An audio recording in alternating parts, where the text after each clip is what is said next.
I had a Saturday night show. Your parents were there. During my set, there was this new couple that was on a first date, and they were kind of just talking. It was their first date. Ha ha ha. Like, I then go out after, see the couple making out. Your mom messaged me being like, good show. And I replied with the picture of the first date couple making out. I was like, haha, look. And then I was kind of like, is that like weird that I did that? Did I like send her that? And like, it wasn't. And like, I was like, okay, don't allow yourself to think this was weird. It was not weird. It makes sense that you did that. I didn't know about that, but not in a way where she was like, oh, I shouldn't talk to Ryan about this. This was really bad. I did not have sexual relations with that woman. Yes or no? Did you ever take banned substances to enhance your cycling performance? Yes. I had no prior knowledge of the planned assault on Nancy Kerrigan. I am deeply sorry for my irresponsible and selfish behavior I engaged in. What's up, guys? Welcome back to Oops the Podcast. Giulio Gallerati, Ryan Lynch. Hey, hey. Here we are, feeling good. December 16th, I'm going to be at the Royal Theatre in Toronto. Please come out. I think it's the biggest venue I've headlined at this point. I would really like to sell it out, close the year strong. It will ensure that I can book good venues next year and all that stuff. So tell your friends, come out strong. I will really appreciate it so much, and look forward to seeing you there. I have a special announcement coming very, very soon for the beginning of next year, which I'm pumped about. I'll also be at the Sunshine Comedy Festival in St. Pete again. Looking forward to that. And thank you to everybody who came out to Coastal Creative and to the Imagine Museum to see me in St. Pete. It felt amazing. 2 sold out shows. It was amazing to feel loved, and good to see you all there. So that's my little spiel. Ryan, welcome back, buddy. Thank you. How you feeling? I'm really tired today. I'm being Yeah. completely honest with you. I just got in yesterday and I was up for a total over 24 hours. So Ryan, for a little refresher, Ryan just got back from a big Euro trip. Is this like the most comprehensive, explorative foreign vacation you've been on? Yes. Would you say, like, by far? By far. Yeah. Cool. Before that, when we went to Aruba, we did an excursion around the island off the resort. That was probably the most adventurous I've ever been before this trip. Awesome, man. So I'm really excited to hear about it. And, anybody who's planning to get in there, you know what I mean, for the first time, especially when I travel around. And thank you to everybody who came out to see me in Louisville as well. I met a gentleman there who I think had said he had never traveled outside of the country before.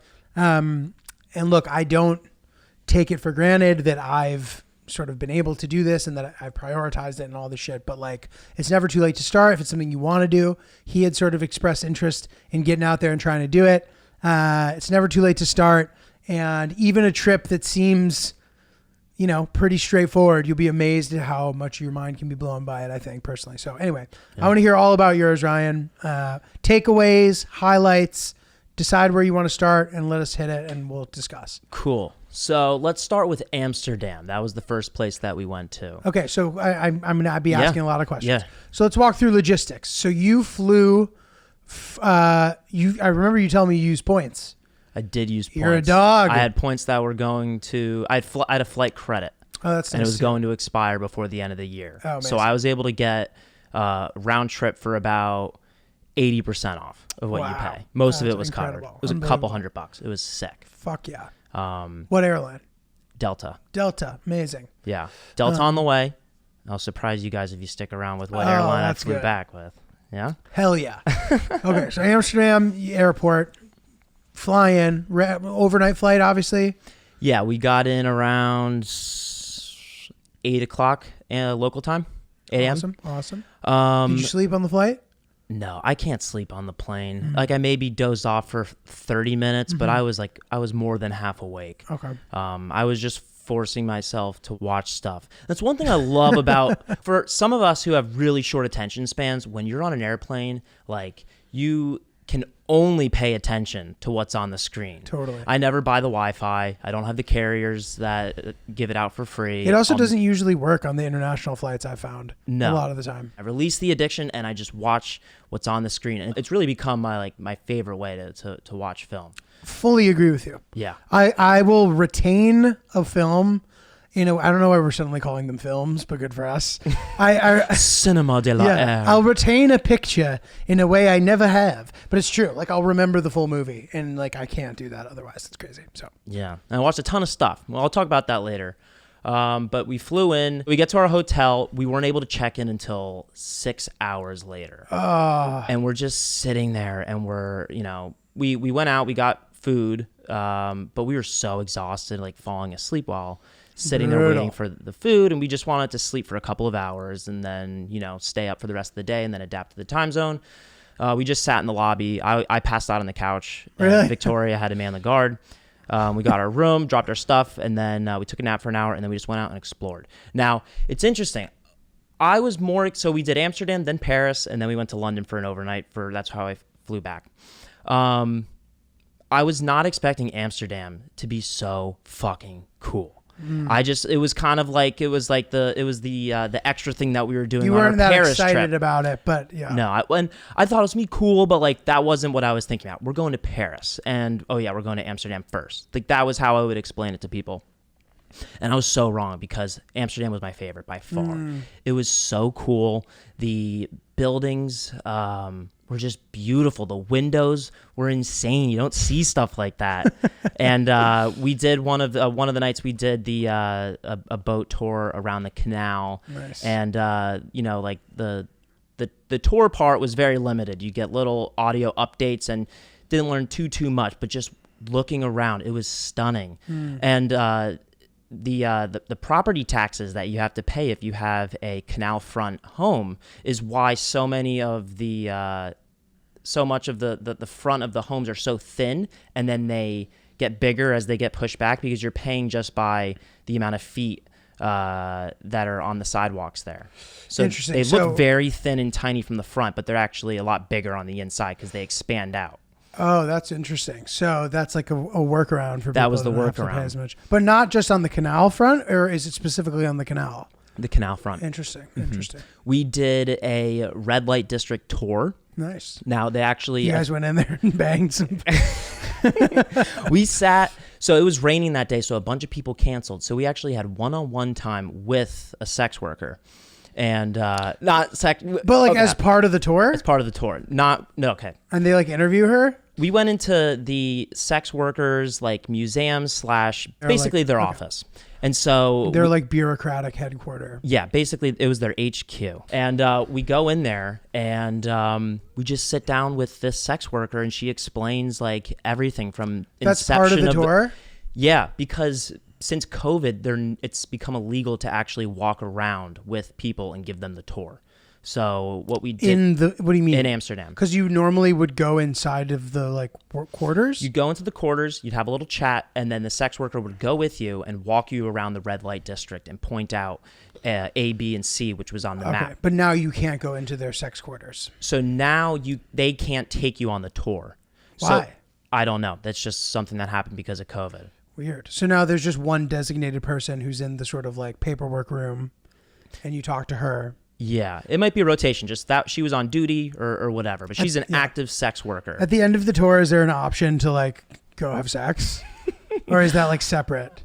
Well, I thought that's an honest question. Well, we weren't by the we would have to step into one of the windows. We couldn't do it in there. No, I know, but like at the end, they're like, all right, the tour's over now. If you want to if you saw any merchandise you liked, you can go, have sex. You just go back to the administrative office and pay the fee, and then you will go have sex with whoever you liked or whatever. No, no. It's separate. Have you been to the red light district? I have, yeah. So she sat us down. She explained everything. We asked questions. It was like you could be very vulnerable. No questions were too dumb.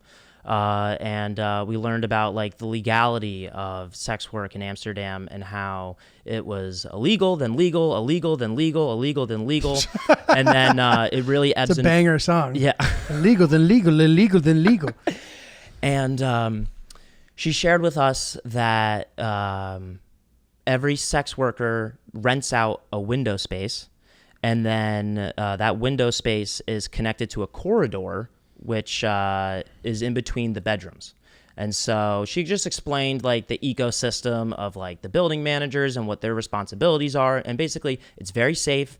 They're less likely to have STDs than the average person Right, because in the they're always getting Netherlands. tested and stuff. Always getting tested. And Was there a moment where, like, in I Think You Should Leave, where there's somebody who like broke the seal with question? Do any of these fuckers? You remember that? yes, and she said that people have asked people have asked obnoxious questions and just like, I was wondering you're a that. whore, like things like that. Oh, like Jesus. like what's it like being a whore? That was a question that she's. Oh gotten. my God. Yeah. Well, yeah, I was wondering if there was anything like that where like people were afraid to ask specific questions, and then finally somebody did, and it just like opened the floodgates. And somebody's like, "So if I pay extra, like, can I not wear a condom?" Like people start asking. Do people ask you like that?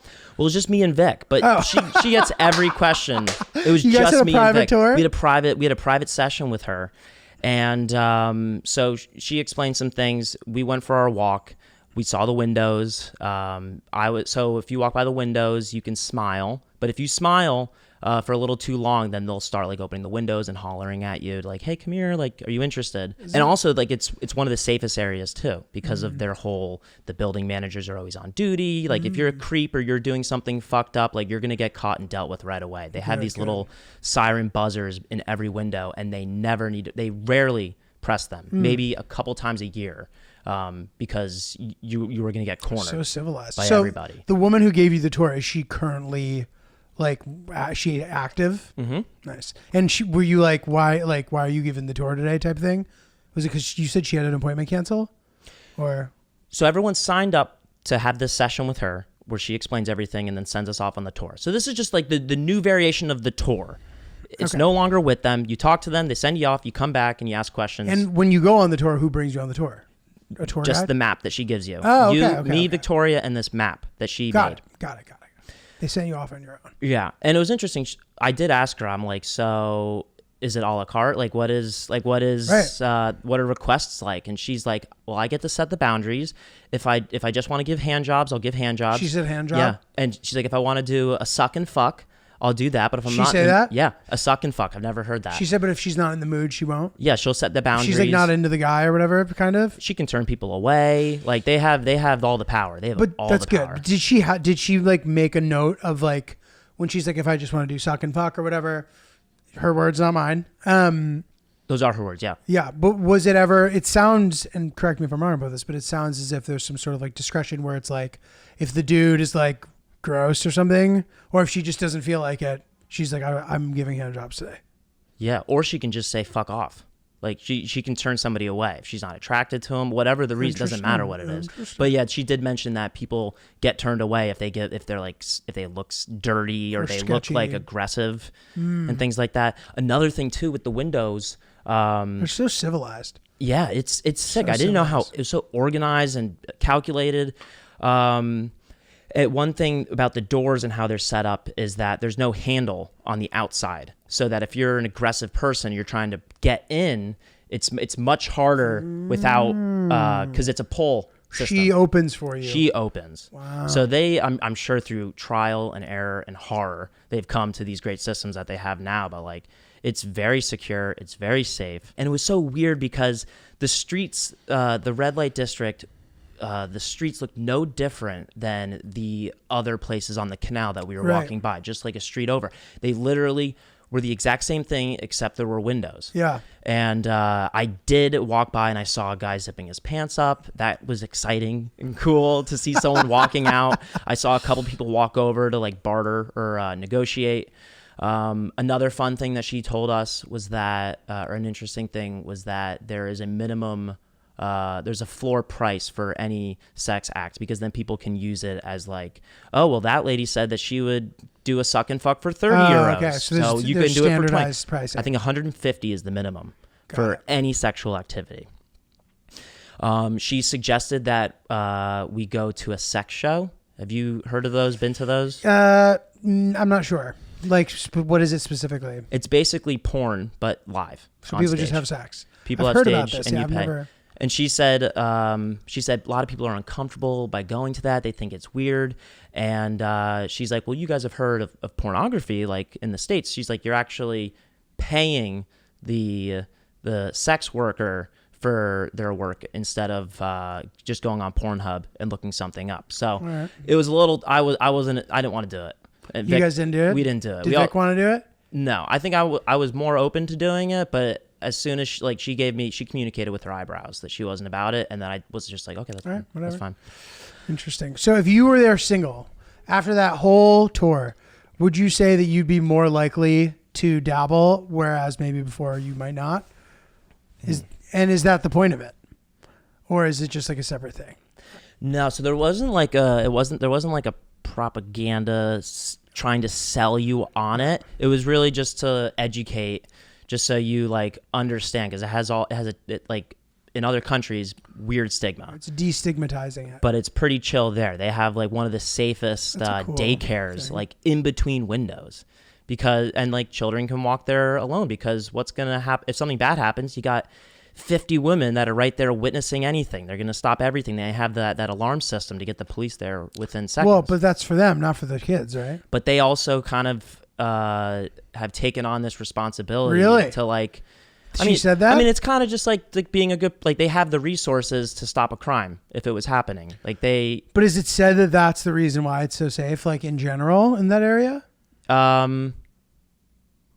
I'm just wondering if like there's actually like they literally put the kids thing there on purpose because of all the people with the alarms. I'm not sure about that. Maybe those were there before and then they learned. Like, this is your theory. This is a safe place. This is your theory. Well, no, she did explain that. She did. She said that the crime rate is that at the lowest in the red light district, and then she gave a couple of examples of like, well, if a child was in danger, they can press the buzzer. The police by law are required to get to the buzzed window within 3 minutes. Damn. And could be 5, but it's pretty sick. That's cool. And so we walked around, 10-15 minute walk. Then we came back. Vic she did a Q&A with us. I didn't have many questions after that, but it was interesting. And she said that rent is so high, and people are buying the buildings that have the windows, so now they're becoming more and more scarce.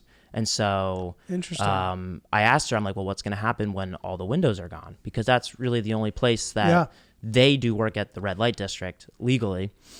And she said, I don't know, but like it's not good. And I said, when's the last time? I think I wish I knew the number, but there were hundreds, and now there's like it's down by like 75% of what it once was. Wow. And I said, I'm like, that's terrible. I said, when was the last time a window closed? And she said like a couple weeks ago. So like it's happening. So if you do want to experience the red light district, go there. If you want to suck and fuck and they like you. A suck and fuck. And she said it so matter of fact. I was like, she's so chill. Like she's going to answer any question, and there's no wrong questions. I love it, dude. Would I do it?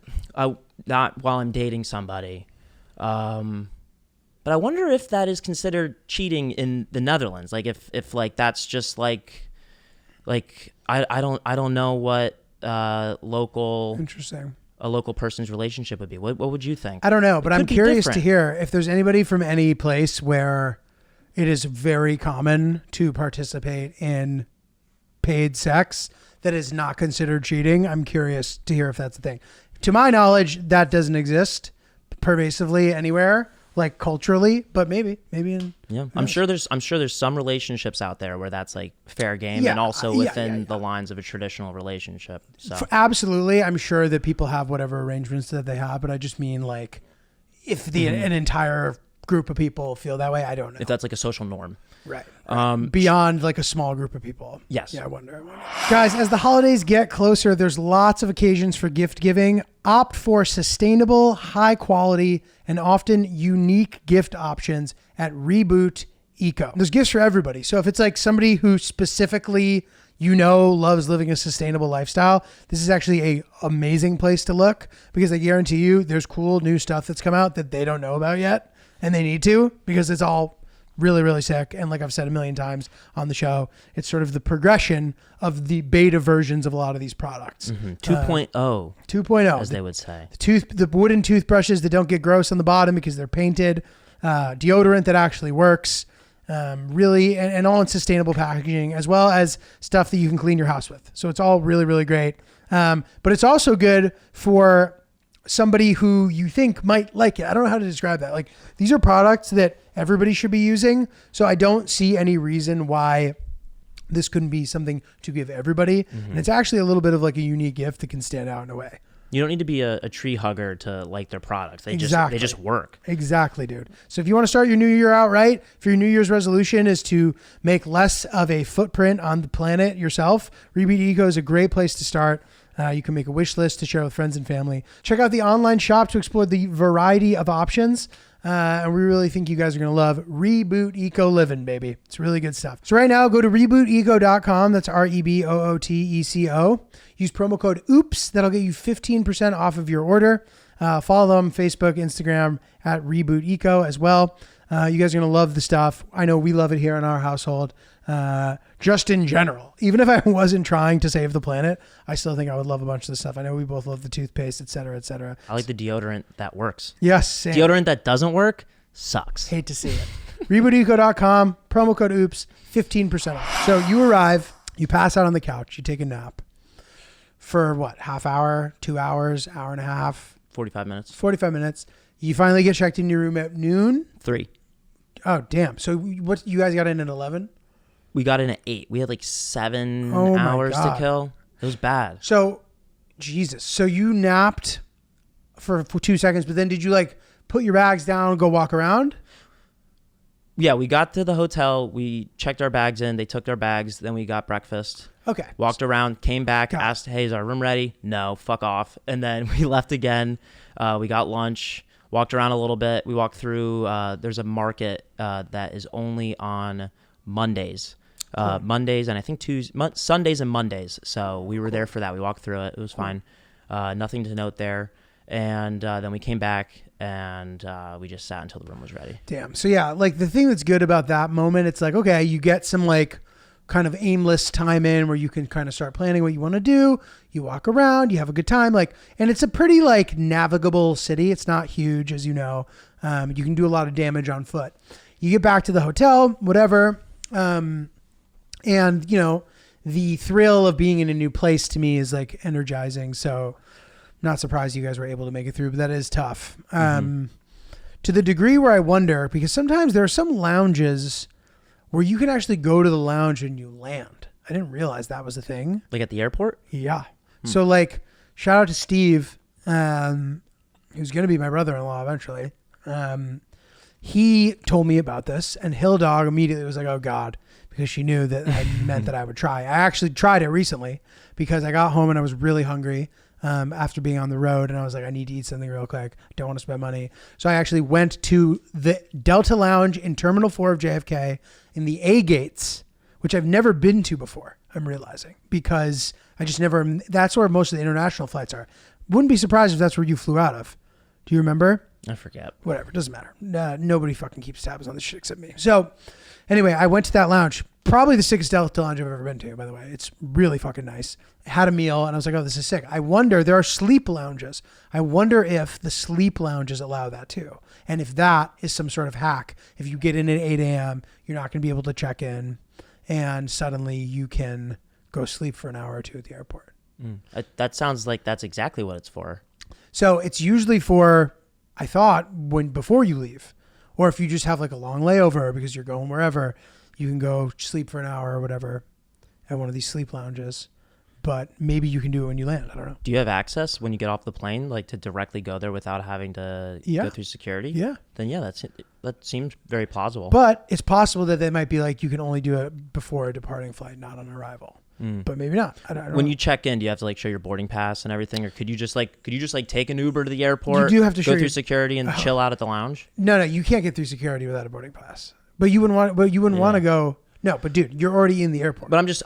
But I'm just curious about like the check-in process. Like, do they know whether or not you're just arriving or you're going to depart soon? Right. Okay. Before you enter the lounge. So there's all these specific rules. It'll be like and it's different for each one. But like for Delta, for example, you have to be within 3 hours of departure or arrival, apparently, because apparently you can go. I'm just learning about this arrival thing. But it's like, why the fuck would you want to go to the lounge when you land unless you have time to kill in a situation like this? Anyway, there's one trick that you can do where you can actually book an additional hotel night for the night before because you know that you need to sleep at 7 a.m. when you land or whatever. There's a trick for that. And I remember when I was in Dubai, the Afghanistan embassy was like, next time we can hook you up because we know that people do this. So like we can actually get you a hotel specifically for what you, I was like, oh, that's cool. But anyway, so sorry that turned into a whole technicality exploration, but I just feel bad that you guys were running around. So 3 o'clock comes, you come back, you check in, you take a nap, and then you only took a 1 hour nap. Yeah. And then you were up and you went to dinner, came back, slept like a baby. Yep. Yeah. Pretty much, yeah. I believe that is the key to acclimating to a new environment. If you get there, whether you sleep, you don't sleep, you're going to be tired. I usually don't sleep that well on some of these. Sometimes I'll get a couple hours, sometimes I won't, whatever. But if you get there, you get to your hotel, you hit the hard nap for like a couple hours, but non-negotiably you're up for dinner and out of your hotel room for dinner, you'll be good for the rest of your trip. So how long were you in Amsterdam? 3 days. Sweet. We did 3 days in Amsterdam, then we did 3 days in Paris. And you took the train to Paris? Yeah, we took the train Was to it a Paris. nice ride? Yeah, it was fine. It was and it fine. goes through Belgium, right? Yeah, it goes through Belgium. We thought about stopping before we booked everything. I count it for you, dude. I know. So Victoria and I were chatting about that. She's like, well, we really should stop. But I was like, well, Giulio did say technically it does count. So we're going to check it off the list, and you're going to put your AirPods back in. That might be a controversial take on my point, but like if all you said it. If so all is said and done and you're on your deathbed and they're like, you've been to every country besides Belgium, to me, I give you Belgium there. You'd be like, I'd be no, like, he gets it. He saw the coast. He drove down. They go through Nantes. They go through wherever. He saw all the shit. Oh, sorry. Bruges. Nantes is in France. Bruges is in Belgium.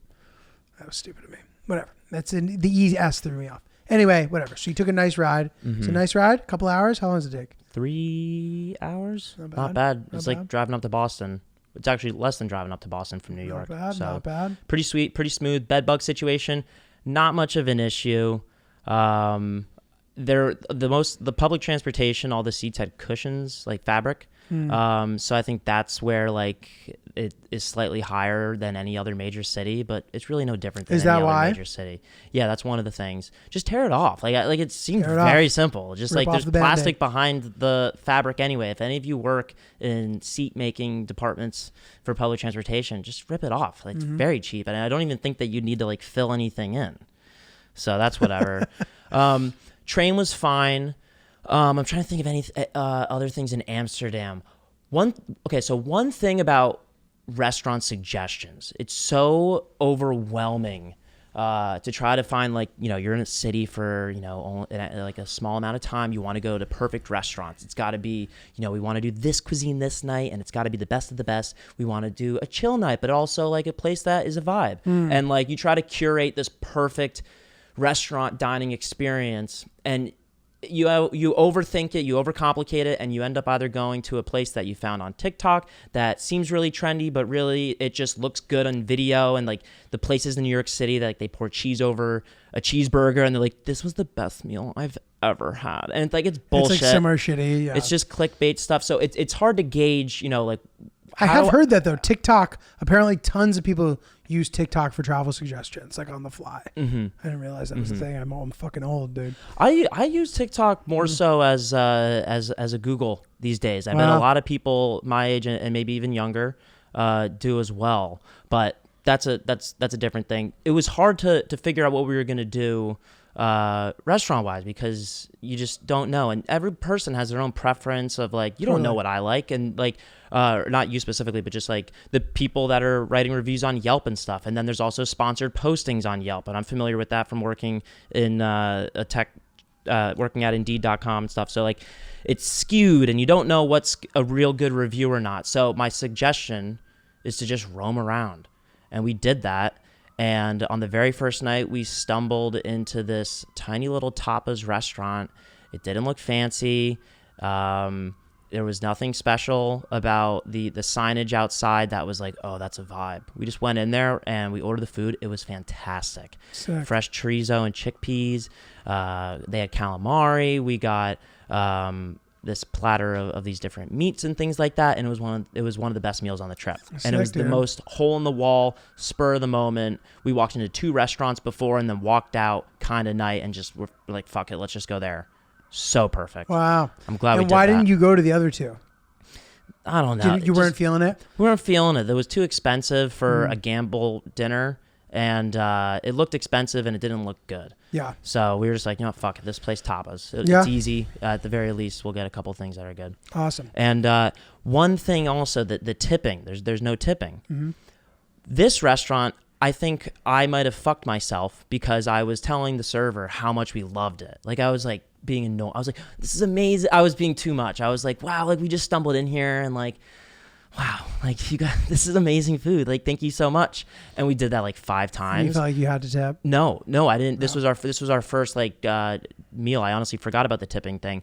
And then he was like, oh, he's like, great. He's like, do you want a tip? Oh shit. No one did that to us the rest of the fucking trip. This guy took advantage of my happiness. And I was like, oh, he's like, you know, 5, 10. And I was thinking like percent, euros. Ended up tipping the guy like 40% of our bill. What? And Vic and I the whole time we're like, wow, like we're having a cheap dinner and like it's actually delicious. Like look at us, we're making out like bandits. We just made $100 tonight. And then I end up just blowing that all the way. And then I was like, you're a I was like 5 to 10. He was talking about euros. I thought percentages. So when I gave him 10 euros, I was like, oh, I feel bad. Maybe I should have gave him 20. Like, oh my God, I know, dude. Well, dude, It's look, bad. I'm not against tipping still, even when they don't do it. Like, I think it's just a nice thing. And, you know, I mean, I don't know, whatever. I don't know the structure with which people are paid. Like maybe they're just making more money, but I don't mind tipping. And I'm so used to doing it that if I go to a place where like people don't usually tip, but maybe they sometimes do or whatever, I don't know. You give a 10% tip, suddenly you're like God. So unless they're giving off the vibe like I'm a sucker and therefore I'm going to tip anyway, I'm like, no, I'm not. I'm just kind and I'm not tipping you now after that fucking behavior. Well, now I know. But no, dude, I mean, That was honest upsetting. mistake. And I have trouble kind of following the way that people do things like that still. Like every place is a little different. And then I'm like, is it customary? Like, I don't know. And it can be difficult to figure it out. So I think you're fine there. But Building thicker skin good, dude. by Good. going out here. Pickleball felt ornament. Book Nook, reading valet. Long distance multi-connect bracelet. Your name in a snowflake ornament. Olive oil dipping plate set of 2. New York Times, custom birthday book. Personalized whiskey barrels. Intersection of love. And banana saving hats. Uncommon Goods, guys. If you want to unlock some cool gifts like this, Uncommon Goods is the place to go. I don't know about you. Every year, dude, I go on the same websites and I look for gifts, and I've gone through all the gifts. They're still all the same gifts, but now I've given them all. So it's really difficult to find new things. So that's why I'm really happy that Uncommon Goods has come into my radar. You know, all the stuff that we just listed, plus dozens and dozens and dozens and dozens of other things. Uncommon Goods is your one-stop shop for a very cool gift this holiday season. There really is something for everybody on here, and it's unique, and it's cool, and it's uncommon. And I will be honest, dude, sometimes I'm like, okay, I'm going to look in that category, but I'm also going to look broader because I'm like, I know my family well enough that I can pick something that is exactly perfect for them if I try just hard enough. And Uncommon Goods is the place to do that. If you want to hear where'd you get that this holiday season, Uncommon Goods is your secret weapon. Uncommon Goods is here to make your holiday shopping stress-free by scouring the globe for the most remarkable and truly unique gifts for everyone on your list. Whether you're shopping for your secret Santa or your entire family, Uncommon Goods knows exactly what they want. To get 15% off your next gift, go to uncommongoods.com/oops. That's uncommongoods.com/oops for 15% off. Don't miss out on this limited time offer. Uncommon Goods. We're all out of the ordinary. Dude, so I want to add something in here real quick. Yeah. You were still gone. I was in St. Pete. I had my shows. I had a Saturday night show. Your parents were there. Mm-hmm. It was great. This time I I recognized your dad. The first time I met him, he was just like, came up to me in the airport and didn't mention that he was your dad. So and I just had aggressive. no idea, which was so funny. And I was just kind of like, yeah, hey. But no, this time I saw them. I obviously knew them this time. Recognized them, said hello, chatted. Great. During my set, there was this new couple that was on a first date. and they were kind of just talking. It was their first date. Ha ha ha. Like, I made a couple of jokes about it. Like, no big deal. Didn't pick on them. Moved on. I then go out after. So, by the way, the same place where, I don't know if you guys remember this from listening to the pod, but I thought somebody was asking to take a picture with me, and they were actually just wanted to take a picture with the iconic sign at this place. The bar is called Laundry, I think. You walk through a laundry machine. I've been there. Yeah, it's a cool spot. So anyway, embarrassed myself doing that time. We're at that bar. We see the couple making out. Like, intense making out. Like, dude had his hand on the girl's butt. They're kissing. Good for them. Awesome. Obviously, I take a picture. God, like, bless their heart. And I had already seen them earlier, and they're like, oh, like, we already know we're going to hang out more. Like, we already signed up for a workout class together. Everybody in St. Pete is hot. What the fuck, dude? Like, everybody's in such good shape. I felt like a slob down there. Anyway, your mom messaged me being like, good show. And I replied with the picture of the first date couple making out. I was like, haha, look. And then I was kind of like, is that like weird that I did that? Did I like send her that? And like, it wasn't. And like, I was like, okay, don't allow yourself to think this was weird. It was not weird. It makes sense that you did that. I'm sure she didn't give a shit. But it was a thought that I have. I'm like, dude, you shouldn't be sending like Ryan's mom pictures of people making out with each other. No, I haven't even talked to her about. I didn't know about that, but not in a way where she was like, oh, I shouldn't talk to Ryan about this. This was really bad. It totally is just like, she was probably just so pumped to get a message from you. Yeah. I've had to mute my mom on the DMs. Really? She sends too many memes all the time. She Savage. calls to tell me to look at memes. I'm like, Mom, I'll call you later. I'll look at them later. So no, she loves the engagement. So that's funny. I did. You ended up sending me the picture. That was an aggressive kiss. It was great. It was beautiful. Love to see it. Bro, also, I loved Danny met your parents. He texted me. And they were so nice. And I'm like, good, Danny, this is what you get for fucking slamming the poor kid on the pod. Before an episode even comes out, 2 days before, they're like, hey, Danny's like, oh, yeah, like, oh, hey, dude, Ryan is a great guy, dude. Oh, yeah. Like, I'm like, all right, dude, we'll see what in 2 days how they feel about you, you fucking dog. No, that was fun. Yeah, that's great. They saw you the last time you were performing at that venue, and they said it was right. Were you there last year? Yeah, I was. They saw me at the place that I did Friday. It was supposed to be there Saturday also, but apparently some dude was getting married. And by the way, he was like, thanks so much, not Julio, for like allowing me to get married there, like, and move. I didn't even fucking know. I was like, oh, I'm doing a different place. All right. And then I replied, I was like, sure thing, pal, like fully taking credit for it. Hell Nobody yeah. told, I guess my manager like just accepted because he knew I wouldn't care, and I didn't care. But like, here I am taking credit. And even the guys who run the club, they're like, thanks so much, man, for doing that. I was like, of course. I was like, dude, honestly, I didn't fucking know. Bask in that. Yeah. Okay, so anyway, so Amsterdam to Paris, and now Vic's work was in London. Yeah, so she's there right now. Okay, cool. So you didn't spend any time in London. We did a night. Okay. We got dinner. We did a Sunday roast with a couple of her coworker friends. Oh, how fun. It was really good, actually. How fun. So talk to me about Paris. Paris. So it, in a sentence, it's basically New York City with really beautiful buildings that are old. That was my takeaway. Yeah, the pricing's like pretty similar. Mm-hmm. It's gorgeous, obviously, but we're gonna keep going. It was pretty cool. Our hotel was right by the Eiffel Tower, and we just again did a ton of walking. Victoria, I think we did 25,000 steps on the trip. Like we just were just like, it's a great thing to do. Walking. We took the metro. And that was fun and easy, but also there were times where like we were a 50-minute walk away from the hotel. We just walked and we just kind of aimlessly roamed around. We had a couple of dinner spots that we wanted to check out. We went out for drinks and small plates with one of her friends from work who happened to be there another night, but just kind of roamed around. The only thing that we booked was a wine tasting with a sommelier. Fun. And that was fun. That was cool. We sat with a bunch of different couples from all over. There was this funny guy from Turkey and a bunch of people from Boston, and that was fun, but nothing to note there. Didn't learn too much about wine. I did notice I didn't break out. I had a lot of cheese. You normally break out from cheese? That's why. That's the whole. I don't know about this, dude. That's the whole reason why I don't do dairy. What? That's the whole reason. I've never heard of this. This is a thing, dude. And what sucks? And yeah. This is my life. This is. But is it like a specific to you, or is this common? It's specific to me. So it's not a common thing. I think it happens to some people, but omit not a dairy ton. for that reason. Interesting. And it sucks because I'm like penciled into the group of people that don't do dairy because they shit their brains out. Right. And that's not me. Wow. This whole time I thought it was your stomach. I don't, no, it's, and I hate that. And I hate that. Well, if you hate it so much, why did you wait this long to clarify, dude? Because I thought I told you. But maybe you did.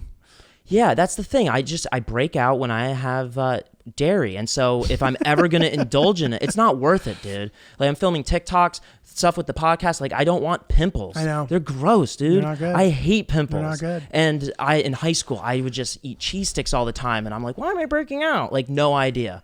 And once I did my own testing and I realized that that's what it is for me. And Victoria's like, you should see a doctor about it because she loves cheese.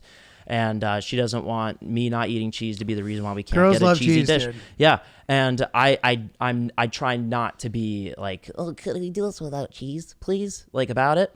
I'm trying to be very nonchalant. I don't want people to know because everyone assumes that I'm gonna blow bubbles out of my ass if I take a bite of brie. And so I hate explaining it to people too because it's also not like you're overthinking this. I promise. I know, but this is my path. I'm just like. So I'm like, oh, why aren't you having pizza? Like, you're not having pizza? And I'm like, oh, I just don't like dairy. And they're like, immediately they're thinking like, oh, this guy shits his brains out. Bro, no one's thinking this guy shits his brains out. If you're just like, oh, dude, like cheese does like fucks my stomach up. I don't think this guy shits his brains out. I'm just saying. But if you say, oh yeah, cheese like fucks up my skin, that's like so, but then is that just turned into people being like, what the fuck?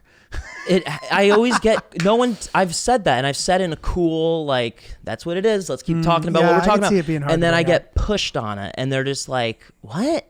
And then I have to explain. And so whatever. I know that if I'm ever going to indulge in cheese, I have to make sure that I'm not doing something where I'll be filming like a video or at a public event 7 days out because it usually kicks in around 6 days. It just works for me. This is my brain. Crazy. It's but no, dude, it like also seems like it physically works because you don't want to have pimples and shit. Mm-hmm.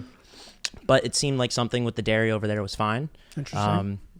And yeah, so that was another note. And then was it specific kinds of cheese that like you wouldn't normally eat here, or was it like all cheese, all dairy? I've cut it all out, with the exception of like a little bit of Parmesan because that has, though it's cheese, it has the least amount of dairy in it. If it's not, if it doesn't need to be refrigerated, right? Yeah. Did you find it more difficult to navigate Paris than Amsterdam? No, because we didn't have destinations all over Paris to explore, and you can't do it in 3 days. So we like, it was pretty easy. The metro was right by our hotel, or we walked, and it was super simple, and it was beautiful. Yeah, and there were different parts. Like we stumbled upon this one area like just by chance, and it was stunning. And we're like, this is just a tiny little piece, and the city's so big. So like, I want to go back. There's so much to see and explore there. What's the population of Paris? I'm curious. I'm gonna look right now. 2.16 million. Oh wow. Good. What's New York? I think it's 8 million. If you guys are looking for a thoughtful gift to give this holiday season, we at Oops the Podcast highly recommend giving the gift of Storyworth. Storyworth is a great way to learn more about some of your loved ones. Maybe you have a close relative who doesn't talk much or doesn't tell you much, or you learned something really random and specific about them and you realized, I don't know that much about this person as I thought that I did. Technically, you're giving the gift to someone, but in reality, you're giving it to both of you, and not in a selfish way, because I have given this gift to my uncle or my grandfather, whoever, and there's a prompted list of questions that will come every week. They will fill out their answers to the questions, and you learn a lot about them through that specifically. But then at the end of the year, Storyworth will compile all of their answers into a book for you that basically tells this person's life story. It also adds pictures and all this stuff. And they add all sorts of cool questions in there. One that I liked, it's like, what are some of your family traditions? It might be stuff that you've just like never thought to ask people that you only see specifically on certain occasions. So get a deeper look into what the people that you love have been doing all of their life using Storyworth. It's a great service that will do just that. It will tell you the story of the people that you love, and it'll be a great way for you guys to bond. And who knows, I've also found, I gave this to my mom, and I thought it was very interesting the way that we were suddenly having conversations that for whatever reason we had never had before. You know what I mean? It's like, oh, I never thought to ask her that, and she never even thought of it. she wasn't like, oh, actually, now that you mention it, blah, blah, blah, blah, blah, blah, blah. It was a really cool gift. I'm happy they gave it to her. So anyway, with Storyworth, I'm giving those that I love the most a thoughtful personal gift from my heart and preserving their memories and stories for years to come. Go to storyworth.com/oops and save $10 on your first purchase. That's storyworth.com/oops to save $10 on your first purchase. Dude, that's great, man. That's great. So then from there, you guys took the train to London. Yeah, we took the train to London, but so I have a question for you. Okay. I've been like making enemies with Chipotle, and I thought about not even bringing this up on the pod, but I want your thoughts on this. Okay. You walk into a cocktail bar, and there's no host. What do you do there? You go to the bar. If you want to sit at the bar, you go sit at the bar. If you want to sit at a table, maybe you go up to the bartender and be like, do I order here and then bring it to the table, or do I order at the table? Okay. So we did that. Which one? So we went up to the bartender and we said, hey, can we see a menu? Can we get some drinks? This is in Paris? This was in Paris. This was at a really fancy hotel with Vic's coworker. What was it called? Hotel Costas? Oh, yeah. Hotel Cost. Cost. Yeah. That was good French pronunciation. Cost. There's a whole like playlist or like there's all these like albums inspired by like the Hotel Cost like vibe. And you can literally look it up on if you type in Hotel Cost, like the bunch of albums pop up, and it's vibey. It was a vibe. Yeah, it was sick. We walk in there. We ask the bartender if we can get drinks. She's like, "I make the drinks, but I don't take orders. So go get a seat, Classic. and we'll go from there." And there were like 3 or 4 open tables, and so I was like, "Let's sit here." And so Victoria and Tanya, they sat down, and this guy comes up to me in a suit immediately, and he's like, "Who said that you can sit here?" And I can get quarrelsome, but I also was just like, I'm sorry, like we just walked in, empty table, like sorry about that. Can we put our names in to have a seat? And he's like, I believe that's impossible. He's like, are you staying at the hotel? I said, no, just here for drinks. He's like, yep, definitely impossible. Oh my God. He's like, here in France. Oh no. He said, here in France, you wait to be seated. You don't just sit wherever you want. Jesus, dude. And I was like, okay, we didn't see anybody. So I'm sorry. And then sorry, Hotel Cost. We turned around and walked out. Oh my God, dude. So Kevin D, the butler who works at Coast, I have a question for you. I looked up Kevin D. I looked up the role of butler, and he's a butler. He's a butler. That was the name of the I found his LinkedIn. And from what I read, if you're the butler at a luxury hotel or just anywhere, being the host or hostess falls in line within those duties. So if we were to walk into the bar and find an empty seat and we were to go and sit there before a host or hostess was there to approach us, 2 or 3 minutes went by, dude. You're not good at your job. Never felt so small, so Kevin belittled. D. We took pencils and a couple of matches as souvenirs and little fuck you, man. We're gonna take some matches, and we left. Dude, Kevin D, you have not heard the last from this. You do not want the wrath of Lynch on you, bro. The pretty portion protest could turn into the fucking bad butler boycott. Yes, the bad butler boycott. Dude, fuck that. That's like classic Parisian bullshit. Yeah. Like, to me, it's funny that that's sort of like the rap that a lot of sort of like French people get. It's not a fair one. Like, obviously not all French people are dicks, but yeah, I do find Paris to be a little slightly less like welcoming overall than some other places I've been, but it's still a great city. And I'm sorry you went through that, dude. It's tough. It's okay. It was emasculating, but everyone else was super nice. Yeah, so we had a great time besides that. And then we took the train over to London. I didn't know that you have to go through customs. Yeah. So wait, but because it's not in the EU anymore. Yeah. So we had to go through customs to get on our train.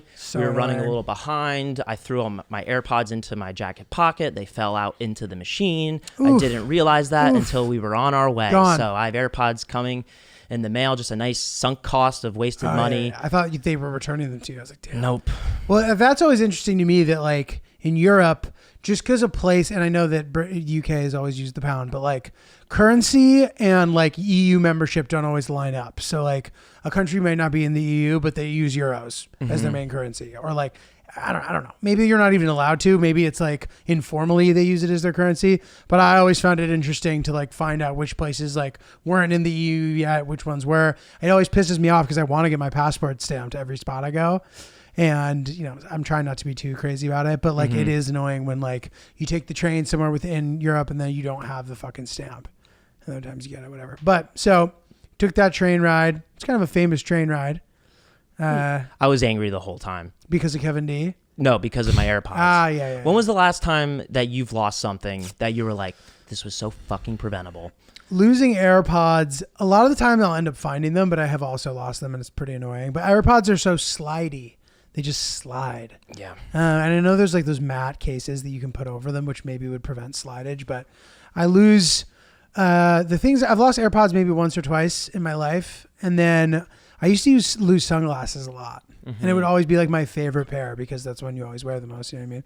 For the most part, I'm good about not losing shit, but it happens, obviously. You know? Yeah. I'm pretty good about not losing stuff either. I was just I felt bad because like Victoria was like, you're being silent angry right now. And I was just like, as she took out her AirPod to address you. Well, because I sat down and I'm like patting. I'm like, let me get my AirPods because like Vic's taking a nap and it's time to consume some TikTok content for mindless hour and a half.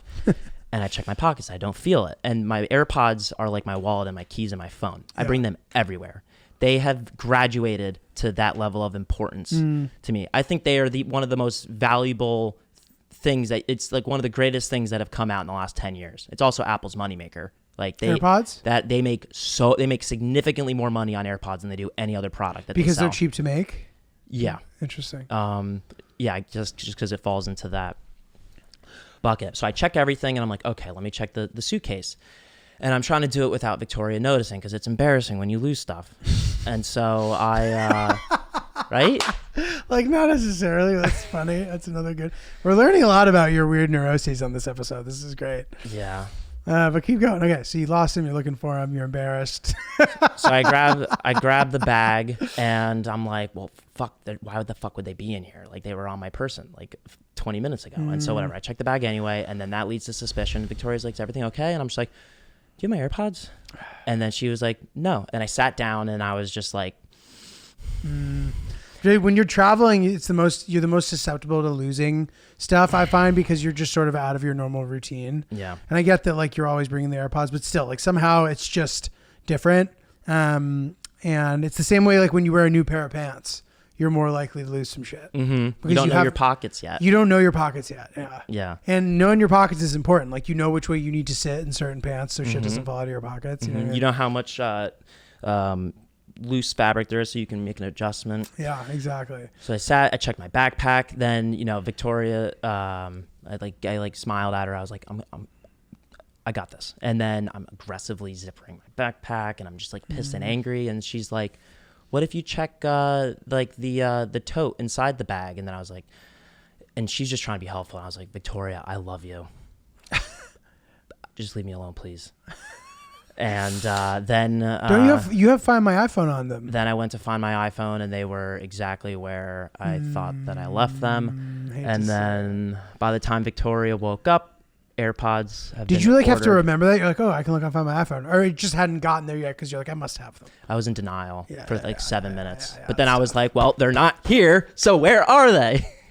And yeah. So that was that. That's tough. In those moments when money isn't moving as fast as your dreams are, EarnIn provides the financial momentum that you need to keep moving forward. EarnIn is the app that helps millions of Americans to feel self-sufficient without falling into debt traps. EarnIn empowers you to live life to the fullest by providing up to $100 per day of your pay within minutes of earning it. No mandatory fees, no credit check. Watch your earnings tick up as you work and access up to $750 per pay period. It's very, very easy. EarnIn is designed to support you in the short term and the long term. What if your dog gets sick, dude? You need access to a little bit extra money? EarnIn's got you covered. you can access a little bit of your paycheck, up to $750 per pay period, and it can really ease a lot of the stress of the expenses that you have in the moment. Download EarnIn today, spelled EARNIN, in the Google Play or Apple App Store. When you download the EarnIn app, type in Oops under podcast when you sign up. It'll really help the show. Oops under podcast. Subject to your available earnings, location, daily max, and pay period max. See earnin.com/TOS for details. EarnIn is a financial technology company, not a bank. Bank products are issued by Evolve Bank and Trust, member FDIC. Tell us about this surprise, unless you have anything else to add from the trip. Oh, yeah. The Sunday night roast was fantastic. I went to London in March, and I honestly was like, this food's it's fine. But like I wasn't impressed with the food. Sunday roast was like top 3 meals on the trip. Wow. Overall. Well, so London to me is like, when I think about London food, it's just like New York, like has amazing every cuisine, like great sushi, great Indian, great like Italian. They have like great everything. Mm-hmm. To be honest, like people in New York want to act like New York is like the international hub of the world, but London is. London to me is like the epicenter of the world. And New York is like a huge city, a major city, but like we're just so far away from everything. Like, even though this is like totally a melting pot, I feel it even more in London personally. Yeah. Like it's just so accessible to everybody. Yeah. And you just really feel it too with like how intense, like, I don't know, like I feel much more Arab culture in London, more Indian culture in London. Like, and it feels also much more, it's not homogenous because everybody is like themselves, but it feels much more integrated than it does here to me. Yeah. And people are much more, and the British are just like such explorers. It makes sense, like that they'd be more able to sort of embrace other people's cultures than we are here, I think. Well, we're pretty good about it here, especially, in New York, but whatever. Mm-hmm. Flight back, I was supposed to fly Delta, but it was Delta through Virgin Atlantic. Oh, cool. It's actually a sick flight. Yeah. The screens were awesome. And I had a seat next to me that no one was occupying. Oh, man. So my favorite hat that I brought on the trip that I was anxious about getting a stain on it the entire time of the vacation. So when I would put it in my backpack, I was nervous about like lead from loose pencils and things like that rubbing against the fabric. So I was really happy that it had its own seat. And I made the whole trip with my favorite hat, no stains. I dropped it once, I caught it with my shoe, and it wasn't wet, and the hat made it to and from scot-free. Just like still healthy and good. It's perfect. So the movies that I watched, recommendations, Blackberry. Have you seen that one? No. That was a good one. Is it about It's literally about Blackberry. Yeah, and they did a sick job. I watched The Last Out. Oh, yeah. What you suggested. Did you like it? That was awesome. It's pretty crazy, right? You don't expect to be on this like crazy journey to America at some point in that movie, Yeah, it really deviates it picks very up quickly. It starts a little slow, but it's just, the payout is good. It was really great. Yeah, so I thought that was really good. And then on the flight back, I watched Knock on the Cabin. That was a Chalamet horror movie. It was all right. It's a good airplane movie. It was entertaining, but I wouldn't recommend like spending a Friday night watching it. Yeah, it was just all right. There was nothing too crazy, nothing too scary. Just very meh the whole time. Then I watched the Super Mario Bros. Movie, which is animated movies are great on Sundays for your mental health. Just like the colors are great. They eliminate the Sunday scaries, and classic Lynch. That's helped me and Vic, that's helped me and Vic get into the right mindset. I like that a lot. Going into the I like week. that a lot. Very colorful. Whatever you got to do, this city will fucking press you down like those divers going down into the ocean, and you can't let it break you. Whatever tricks you have to employ to survive, you got to use them. Yeah, and then I watched the first 2 episodes. How was the Mario movie? It was great. It's a kids movie. I read movies are usually pretty good. It was solid. It was made by the Illumination, who made Minions, and I saw that for the first time when we started doing the Sunday night animated movie stuff. It was funny. Yeah. It was cute. The Mario movie was cute. It was colorful. The cast was sick. You had Seth Rogen. You had Sebastian Maniscalco. You had Fred Armisen. You have Chris Pratt. You have Jack Black. You have Anya Joy-Taylor. Like, it's a star-studded cast. And it was just a silly movie, and with Mario, I enjoyed it. The Mario movie had all those people. Yeah, have you seen the Fire and Ice movie or whatever? No, what's that? I don't even know. Is that an animated It's one? an animated movie. Like, I had this theory that like any movie you watch on a plane is just going to be amazing because I had picked well. And like, then finally I watched that movie 65 and I was like, okay, this theory is not correct. Is that the one with Adam Driver? Yeah. Okay. That movie just like didn't do it for me. I mean, he's great, but like, I was like, dude, this movie kind of sucks. No offense. Yeah. And so I'm looking for recommendations because on my flight back from Florida, I watched In the Heights again because it's just like such a banger. Mm-hmm. But that's a musical, right? Yeah, it's really good. Like that opening number, bro, is crazy how good it is. I get why Lin-Manuel Miranda is such a like prolific guy. Like I get how whoever was like, let's let this guy make a bunch of other shit. Clearly it was a good decision, but I get if I just saw that opening, I would have been like, wow, that's fucking nuts. This guy's a genius. I got to see that one. Dude, it's good. If you like musicals, yeah, pretty good. I like La La Land a lot. Me too. The last thing that I watched, didn't want to watch 3 movies back to back, so I wanted to set myself up for an evening of TV watching by watching the first couple episodes of Love and Death with Elizabeth Olsen and Jesse Plemons, and it's based off a true story. It's about an affair, and then there's some type of murder involved. I didn't get into it. That's not spoiling anything. That's like the whole thing. Okay. Jesse Plemons is a stud. I don't even know who that is. He is the guy. He's the kid from Like Mike, the bully. He was in Breaking Bad. He was in. Yeah. He's in Killers of the Flower Moon. Yeah, Killers of the Flower Moon, The Irishman. He's everything he touches is pretty solid. He steals the show and the spotlight in most of the movies that I've seen him in. Black Mirror, USS Callister. That's like a mini movie that they have. So, yeah. Well, dude, speaking of which, have you seen Killers of the Flower Moon? Not yet. I went to. I had my show in Louisville, and I went to the theater, and there was no one there. I was the only one in an IMAX theater on like a Wednesday night or something. Wow. And I was like, wow, this is kind of crazy. So I actually wasn't paying attention as well as I normally would because I just could use my phone because it didn't matter because no one else was there. So Leo's good, but I'll tell you this, man, like all the natives like in the movie, like there's people in that movie who've never acted before who were like amazing. It just further makes me think that like screen acting is like a little bit of a bullshit profession. Like, I respect people who do it well. Obviously, I do it and I like doing it, whatever. But it really is like a director's medium. They say that. But like there's a monologue from one of the like leaders of the tribe or whatever, and this guy's never acted in his life and he just crushes it. Like it's just so good to the point where it's like, oh, this guy's like better than Leo. Like, and Leo's, one of the great actors of our generation or whatever. Obviously respect him a lot, but it's amazing to see somebody who's never done it be so good. Mm-hmm. And, I don't know. I think that real, like the craft of acting really comes through on the stage. It's not a hot take. Like people say that, but, stage acting is the actor's medium, they say. But what a thankless profession that is, like especially musical theater, bro. I know it's a completely different thing, but it's like you're the best actor, the best singer, the best dancer. Nobody fucking knows who you are. And you work all, and your day off is Monday, and you just grind and don't make that much money.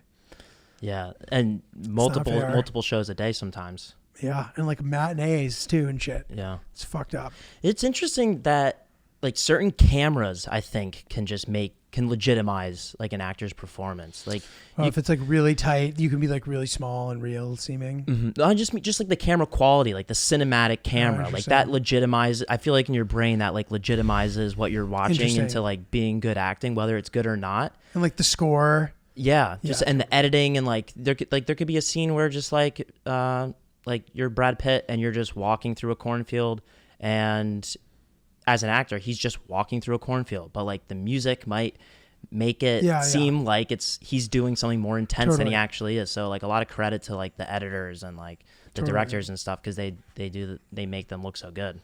100%, man. 100%. Tough gig, that's for sure. Okay, well, I got wedding updates coming. We'll get to them on the next episode.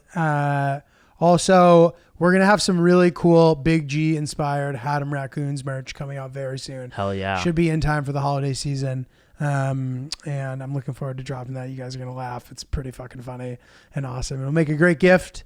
Also, don't forget all of our sort of existing merch from the summer into now. Most of it's up there still. So if you want to grab some stuff, give it as a gift. I think you have until December 10th to put in an order, and your stuff should get there on time according to our on-demand printing service that we use. So just letting you know that. And yeah, we're gonna try to have Big G on again soon. He keeps pushing to be on again. He's referring to it as G3. He's telling me all the stuff he wants to talk about. A lot of it's funny, some of it not so much. But hey, because it's Big G, it should be good. Hell yeah. And we also had a couple good emails, Big G questions. We'll get into all of that in the coming weeks. For now, come see me in Toronto. I really want to sell that show out, or at least sell a bunch of tickets. But sell it out. Let's fucking sell it out. Come on down for G baby. Going to do a special taping at the beginning of next year. Excited for that. I'll also be in St. Pete. oops.podcast@gmail.com for all your thoughts. I'm at Not Julio. He is at Ryan is really polite. Did I forget anything? No, it's it. Just thanks for all the suggestions and DMs before going on the trip. I've messaged you guys, so I really appreciate it. Sweet. Talk to you soon.